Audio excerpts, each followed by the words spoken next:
오늘 함께 보실 하나님의 말씀 고린도전서 15장 50절부터 58절까지의 말씀입니다. 형제들아, 내가 이것을 말하노니 혈과 육은 하나님 나라를 이어받을 수 없고 또한 썩는 것은 썩지 아니하는 것을 유업으로 받지 못하느니라. 보라, 내가 너희에게 비밀을 말하노니 우리가 다 잠잘 것이 아니요 마지막 나팔에 순식간에 홀연히 다 변화되리니 나팔 소리가 나매 죽은 자들이 썩지 아니할 것으로 다시 살아나고 우리도 변화되리라. 이 썩을 것이 반드시 썩지 아니할 것을 입겠고 이 죽을 것이 죽지 아니함을 입으리로다. 이 썩을 것이 썩지 아니함을 입고 이 죽을 것이 죽지 아니함을 입을 때에는 사망을 삼키고 이기리라고 기록된 말씀이 이루어지리라. 사망아, 너의 승리가 어디 있느냐? 사망아, 내가 쏘는 것이 어디 있느냐? 사망이 쏘는 것은 죄요, 죄의 권능은 율법이라. 우리 주 예수 그리스도로 말미암아 우리에게 승리를 주시는 하나님께 감사하노니, 그러므로 내 사랑하는 형제들아, 견실하며 흔들리지 말고 항상 주의 일에 더욱 힘쓰는 자들이 되라. 이는 너희 수고가 주 안에서 헛되지 않은 줄 알미라. 아멘. 고린도전서 15장은 부활에 관하여서 길게 다루고 있습니다. 5번에 걸쳐서 그 내용을 다루고 있었는데요. 그 내용을 짧게 돌아보면 이렇습니다. 제일 먼저 15장 첫 부분에서 바울은 복음을 설명했습니다. 예수 그리스도의 죽으심과 부활하심이에요. 이것이 확실함은 각각 예수님의 매장되심과 사람들에게 보이심이라는 구체적인 역사적 사실로 드러났습니다. 이어서 바울은 그리스도의 부활이 이렇게나 확실한데 왜 죽은 자의 부활을 믿지 않느냐고 그렇게 묻습니다. 그리스도께서 부활하셨기 때문에 그분 안에서 죽은 자들도 확실하게 부활하게 되는 것입니다. 세 번째는 그리스도께서 잠자는 자들의 첫 열매로 부활하셨다는 내용이었어요. 하나님께서는 죽음까지도 예수 그리스도께 복종시키셨고 그분 안에 있는 우리도 하나님께서 그렇게 역사하셔서 그렇게 될 것입니다. 네 번째로 부활을 확실하게 믿는 자들은 이 땅의 삶도 선한 행실로 살아가게 됨을 바울이 언급했어요. 부활이 확실하게 믿어지는 자는 절대로 이전과 같은 방식으로 살아갈 수가 없다는 것이죠. 5번째, 바로 앞 내용, 우리가 신령감사 예배 때 한 내용에서는 부활의 구체적인 과정을 다루었습니다. 씨가 땅에 심기면 썩어서 하나님께서 정하신 형체로 일어나게 됩니다. 씨가 묻혀지게 되면 그것이 썩을 때 거기에서 싹이 나와서 뭔가 새로운 형체로 바뀌게 되는 거죠. 이것은 비유입니다.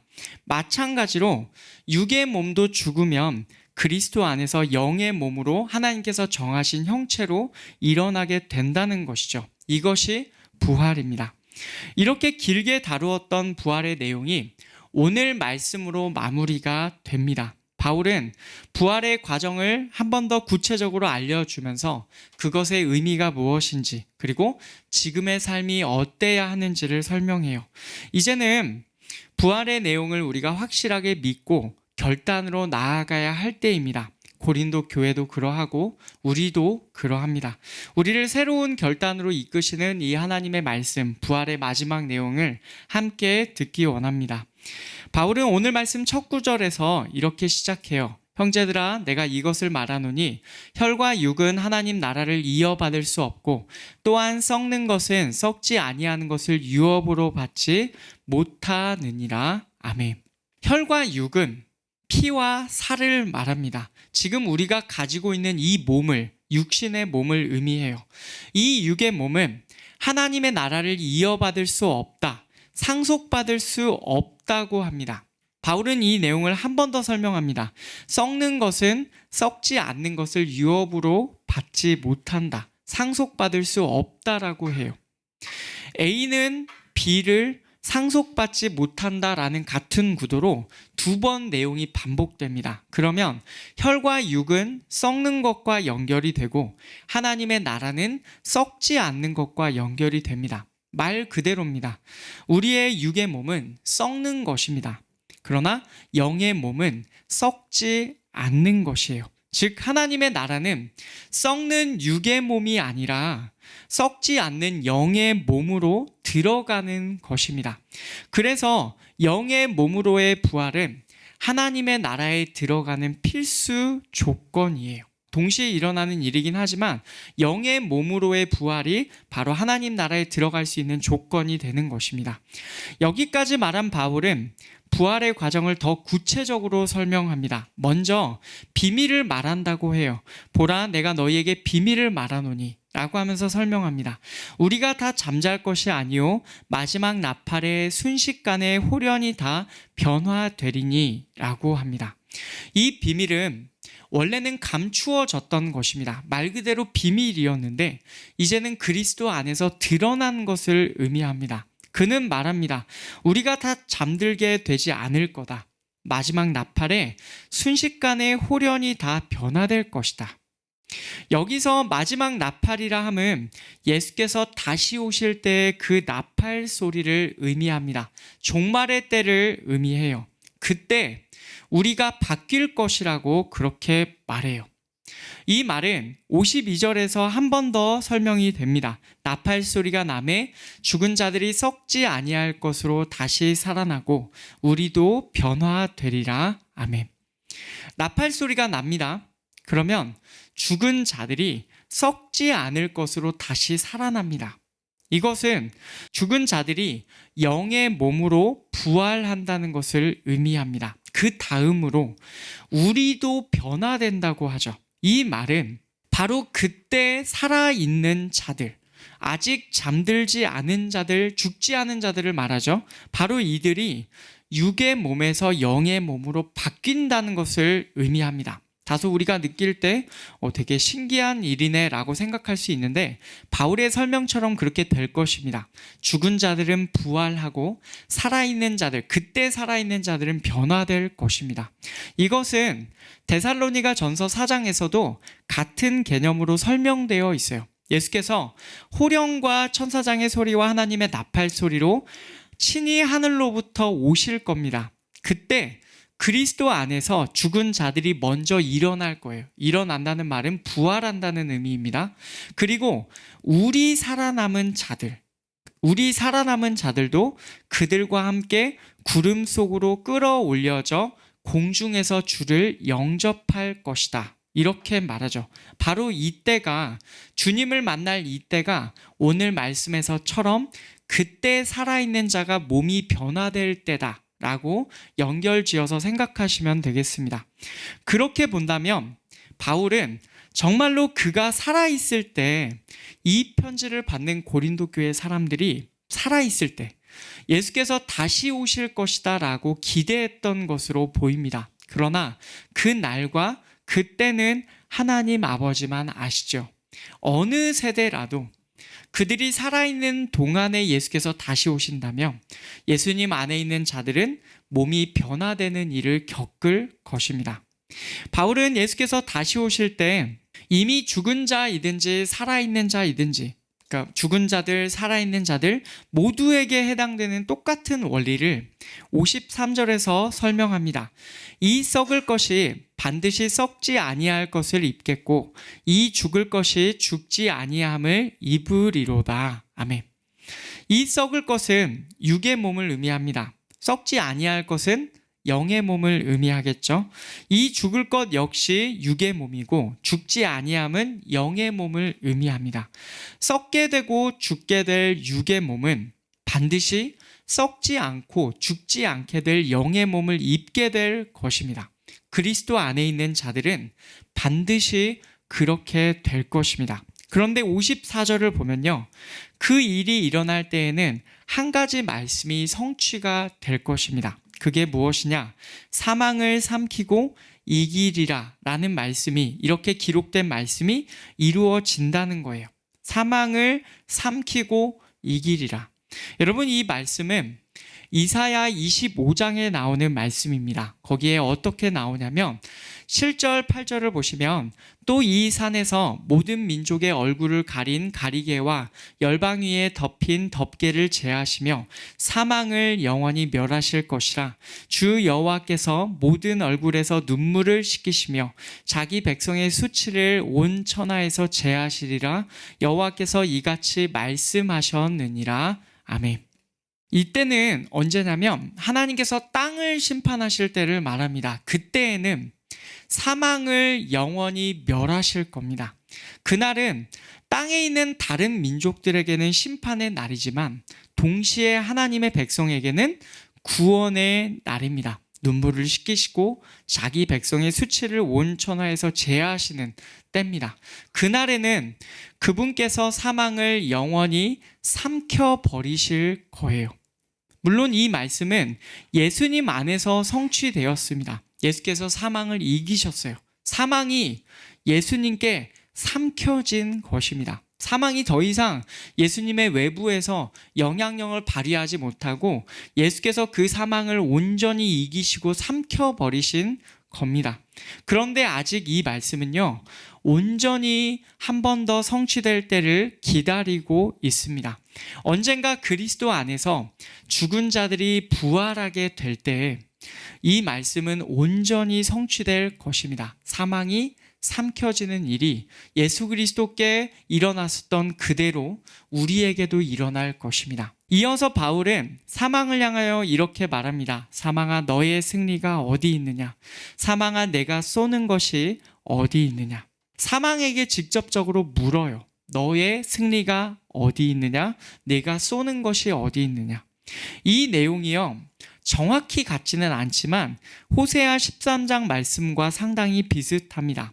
호세아 13장 14절을 보시면 내가 그들을 스올의 권세에서 속량하며 사망에서 구속하리니 사망아, 내 재앙이 어디 있느냐? 스올아, 내 멸망이 어디 있느냐? 라고 이렇게 나오죠.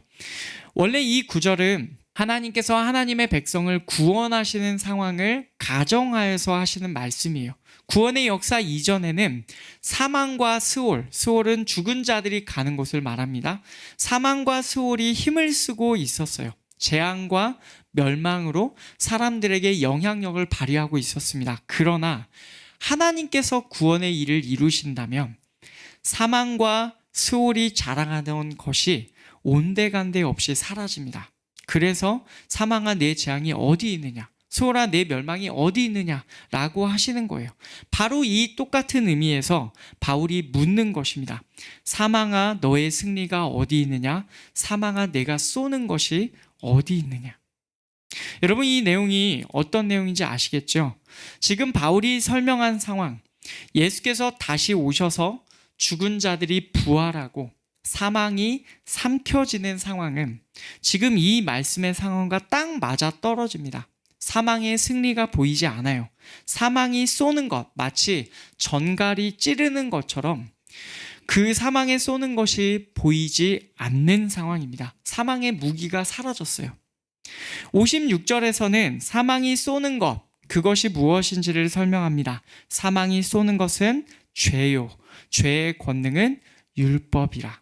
사실은 사망이 쏘는 것, 그것은 죄입니다. 그리고 죄의 권능, 죄의 능력은 율법이에요. 이 말은 율법이 죄를 규정하여서 사람에게 죄가 있도록 만들고 그 죄가 사람을 죽게 만든다는 것입니다. 그렇게 보면 사망의 무기가 되는 것은 너 죄 있잖아. 그럼 내가 너에게 영향력을 발휘할 수 있어. 이런 의미가 되는 겁니다. 율법, 죄, 사람의 죽음으로 이어지는 구도를 바울이 설명하고 있는 거예요. 이것은 사망이 효력을 발휘할 수 있는 구조라고 하겠습니다. 결국에는 사람의 죽음은 율법에서, 그 율법을 지키지 못한 우리의 본성에서, 죄에서 시작하는 것입니다.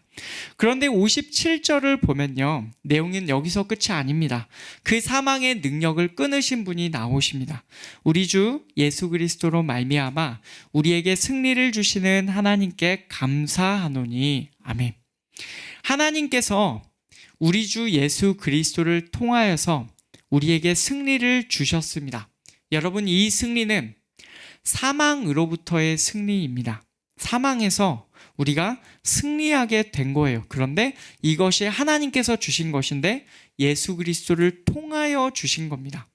예수께서는 죄가 없으셔서요, 사망을 겪지 않으셔도 되시는 분입니다. 아까 사망이 효력을 발휘할 수 있는 구조가 뭐라고 하였습니까? 율법, 죄, 사망이라고 하였습니다. 그런데 예수께서는 죄가 없으시고 그 율법을 만드신 그 하나님과 동등한 분이십니다. 그러니까 지금 이 구조에서는 예수께서는 사망과는 전혀 관계가 없으신 분이에요. 그런 그분께서 사람의 죄를 위하여 직접 제물이 되셔서 사망을 경험하셨습니다. 우리의 죄를 대신 갚아주시려고 그렇게 하신 거예요. 그분 안에서 율법을 지키지 못한 우리의 죄가 해결이 되었습니다. 게다가 그분께서 죄의 결과인 죽음에서 머물러 계시지 않으시고 죽음으로부터 다시 살아나셨어요. 사도행전 2장에서 우리가 본 대로 죽음이 예수님을 계속 억누르지 못했던 것입니다. 그분이 사망에 매여 계시지 않으셨어요. 그렇게 죽음으로부터 부활하신 예수께서는 승리하셨습니다. 이 사실은 나아가서 그분 안에 있는 모든 자들도, 우리 같은 성도들도 그분처럼 죽음을 이기고 승리할 것이다 라는 사실을 보여주고 있습니다. 이제 예수님의 승리가 우리의 승리가 되는 거예요. 그래서 바울이 이렇게 말하는 것입니다. 사망을 향하여 조롱하듯이 말씀을 인용하면서 말합니다. 바로 이 승리의 말씀은 오래전에 기록되었고 이제 성취가 되었고 앞으로도 성취될 것입니다. 예수 그리스도를 통하여 이 승리를 이루게 하신 분이 바로 하나님이십니다. 바울은 그 하나님께 감사하고 있어요. 이어지는 말씀에서 그는 권면해요. 당연히 이제까지 설명한 죽은 자들의 부활은 확실하다라는 전제 위에서 나오는 최종적인 결론 같은 내용입니다. 58절 말씀, 그러므로 내 사랑하는 형제들아 견실하며 흔들리지 말고 항상 주의 일에 더욱 힘쓰는 자들이 되라. 이는 너희 수고가 주 안에서 헛되지 않은 줄 알미라. 아멘. 그는 고린도 교회 사람들을 내 사랑하는 형제들이라고 부릅니다. 너희는 예수님 안에 나와 같이 있는 자들이다. 그래서 너희는 나의 형제들이다 라고 그렇게 부르는 거죠. 견실하며, 견실하다는 것은 확고하게 되라는 뜻입니다. 그리고 흔들리지 말라 라고 합니다. 다시 말하면 그 어떤 사람이 와서 부활이 없다고 하더라도 흔들리지 말고 확고하게 복음 위에 서 있으라는 말이에요. 동시에 항상 주의 일에 더욱 힘쓰라 라고 합니다. 계속해서 가던 길을, 주님을 위한 그 수고로운 길을 계속해서 걸어가라는 것입니다. 주를 위해서 주의 일에 그 일들이 너희 삶 안에 넘치기를 원한다 라는 그런 말이죠. 그리고 그들의 수고가 주님 안에서 헛된 것이 아님을 알라고 합니다. 부활하신 주님께서는 반드시 다시 오셔서 이 땅에서 한 그들의 모든 수고를 알아주실 것이기 때문이다 라는 그런 의미입니다. 여러분, 이것이 오늘 말씀이에요. 혈과 육으로 표현되는 육의 몸으로는 하나님의 나라에 들어갈 수 없고 영의 몸으로만 들어갑니다. 바울은 구체적으로 언제 부활이 이루어지는가 이것을 설명해요. 그때는 예수께서 다시 오실 때입니다. 예수께서 다시 오시면 이미 죽은 자들은 영의 몸으로 부활합니다. 그리고 그때 살아있는 자들은 영의 몸으로 변화가 됩니다. 바로 그때 일어날 부활은 죽음으로부터의 온전한 승리를 의미해요. 예수께서 잠자는 자들의 첫 열매로서 먼저 승리하셨고 그분 안에 있는 자들도 그 날에 승리할 것입니다. 이렇게 예수님의 부활과 죽은 자들의 부활을 믿는 자들은 현실 세계에서 흔들림이 없어야 합니다. 바울은 이 부활의 내용을 마무리하면서 다시 현실에 충실한 삶으로 돌아와라 라고 이것으로, 이 명령으로 끝내는 것이죠.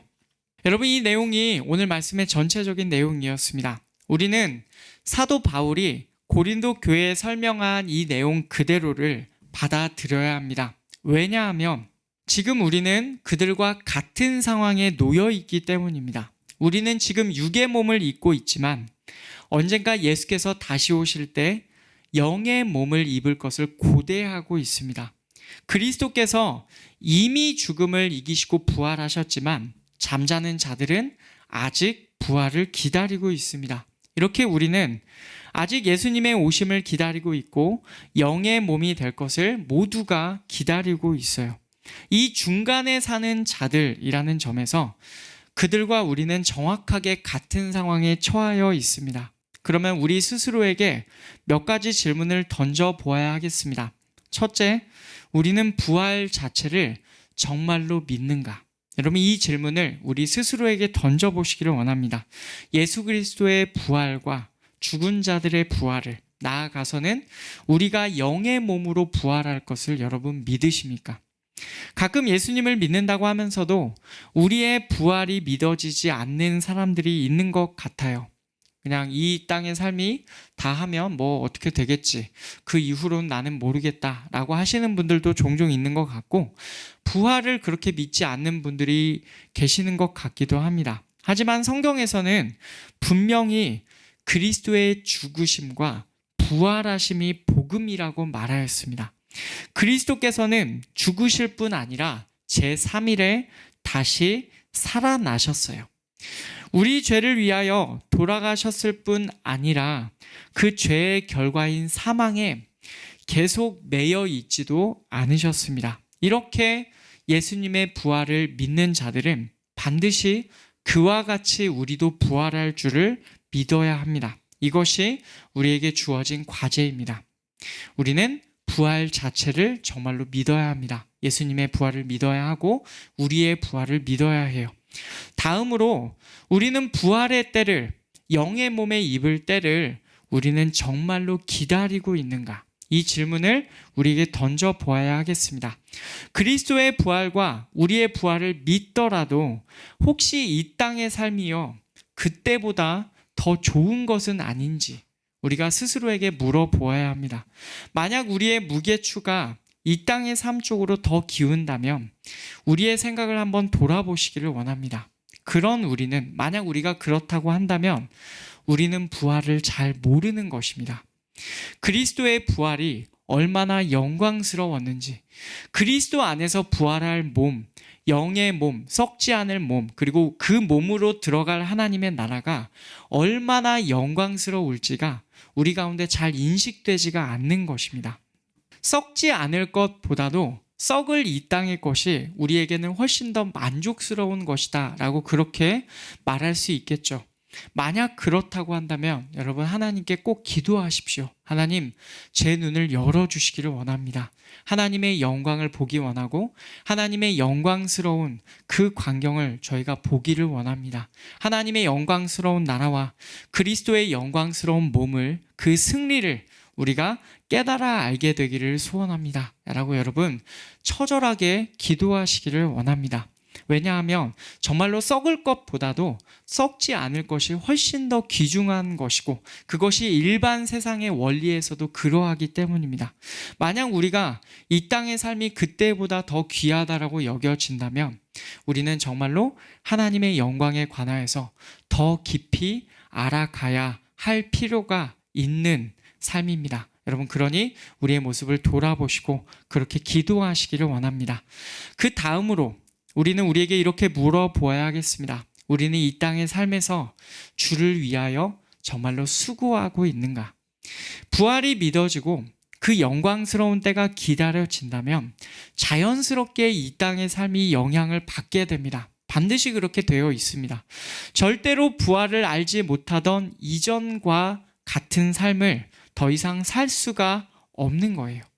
어떤 일을 하더라도 우리가 주님을 생각할 것이며 영원한 삶과 이어지는 쪽을 고민할 거예요.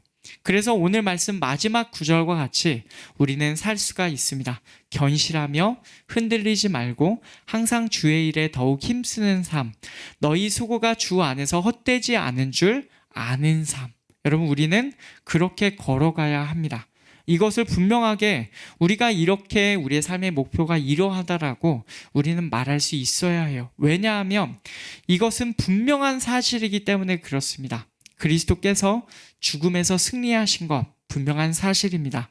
그분께서 잠자는 자들의 첫 열매이신 것 분명한 사실입니다. 그래서 그분 안에 있는 자들이 그분처럼 부활할 것 분명한 사실입니다. 그리고 이 땅에 우리의 모든 수고가 그분께 기억될 것이고 우리에게 상급으로 주어질 것이다. 이것도 분명한 사실입니다. 그러니 이제는 그렇게 분명한 부활의 확실한 사실 위에서 살아가는 우리 모두가 되기를 여러분 간절히 소원합니다. 말씀을 맺겠습니다. 우리는 예수 그리스도를 믿는 자들로 부르심을 받았습니다. 저는 우리 모두가 그러할 것이라고 그렇게 믿고 싶고 그렇게 믿고 있습니다.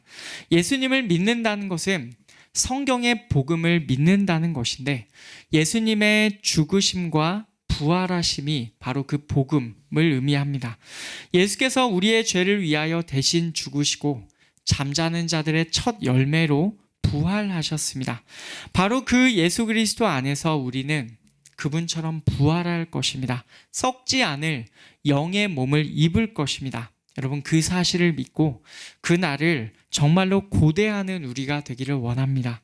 우리는 반드시 부활하여 영의 몸을 입고 천국에 들어갈 수 있을 거예요. 왜냐하면 이 땅에 사는 동안 예수님을 믿는 자들로 부르심을 받았기 때문이고 지금 우리가 그 예수님 믿기를 사랑하고 좋아하고 있기 때문에 그렇습니다. 이 믿음을 끝까지 지켜가시는 모든 성도님들 되시기를 원합니다.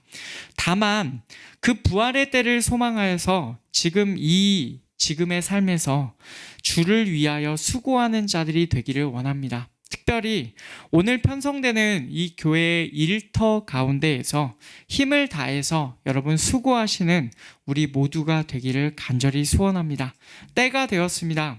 주께서 우리의 헌신을 기억하실 것이고 우리의 수고를 기억해 주실 것이고 우리의 헌신을 구체적인 삶의 영역에서 원하실 거예요.